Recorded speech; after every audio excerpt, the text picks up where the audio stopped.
What does Meta Verified mean on Facebook? Hey everyone, welcome back to our channel. In this video we are going to learn how we can actually figure out what meta verification means on Facebook, so make sure to watch the video till the end. Now, meta verification is basically a new type of verification that Meta has released for both Facebook and Instagram, and you can actually get this verification by simply paying certain amount of bills. And in order to do so, all you have to do is go ahead and first of all make sure to launch the Facebook application here, and then make sure to tap the profile icon located at the top left corner. And then here you'll find the three dots option over here. Just make sure to tap on it.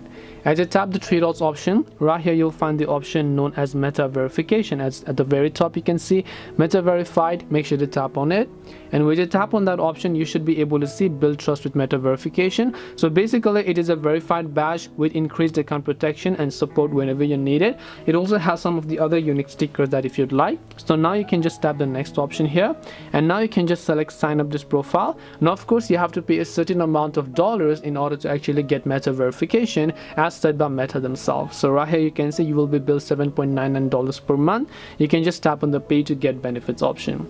This way you'll be able to actually figure out what meta verification means. If you have any questions, feel free to leave them down. Thank you for watching and see you in the next video.